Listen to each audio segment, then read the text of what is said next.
আসসালামু আলাইকুম রহমতুল্লাহ। বাইকার্স কেমন আছেন? মিন্টু অটো সার্ভিস সেন্টারের পক্ষ থেকে আন্তরিক শুভেচ্ছা, অভিনন্দন।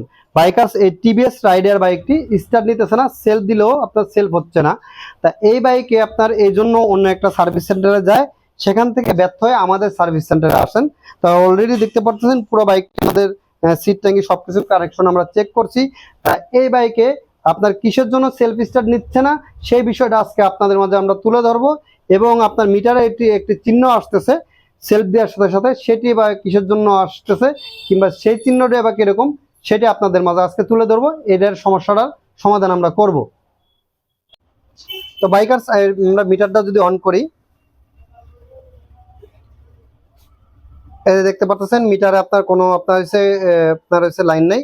যে সেলফটা দিতেছি, এই যে দেখতে পাচ্ছেন একটি চিহ্ন এসে পড়ছে। তা মূলত হচ্ছে এই যে চিহ্নটা আপনার আসে।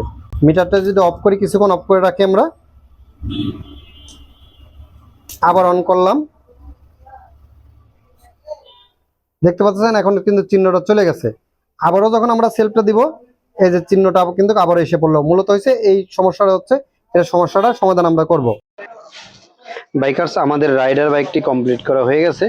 তা বাইকটি কিন্তু অনেক প্রচুর পরিমাণে আমাদের খাটায় এবং আর্মিচার কয়েল থেকে শুরু করে পুরো বাইকের ওয়ারিংটা আমরা চেক দিই আর কি। যেটা হয়েছে এই বাইকে ইসি ইউনিট যেটা আছে এই বাইকটা আর কি শর্ট হয়ে যায় আর কি। তা দেখতে পারতেছেন এই যে সিটের নিচে যে ইসি ইউনিটটা দেখলাম আর কি, ওই ইউনিটটা মূলত হচ্ছে আমাদের বাইকে শর্ট হয়ে গেছিলো। আমি কি করলাম, সর্বশেষ আপনার সব কিছু ওকে করে যখনই আপনার হয়েছে ইসি ইউনিটের জ্যাকটা খুললাম, খুলে আপনার হয়েছে লাগাইলাম, সাথে সাথে বাইকটা কিন্তু ওকে হয়ে গেল। তো এই হচ্ছে বাইকের সমস্যা ছিল। তো এইভাবে পুরো বাইকটা আমরা কিন্তু কাজ সম্পূর্ণ করি। আপনাদের যারা রাইডের বাইকের যদি এই চিহ্নটা এসে থাকে, তাহলে আপনারা কি করবেন, আপনারা যে যে ইসিউর জ্যাকগুলো আপনার সুইচটা দেওয়া অবস্থায় জ্যাকটা খুলবেন, খুলে তারপরে ঢুকাবেন, ইনশাল্লাহ বাইকটা আপনাদের ওকে হয়ে যাবে। তো ভালো থাকবেন, সুস্থ থাকবেন, আমাদের চ্যানেলটি বেশি বেশি করে সাপোর্ট করবেন। আল্লাহ হাফেজ।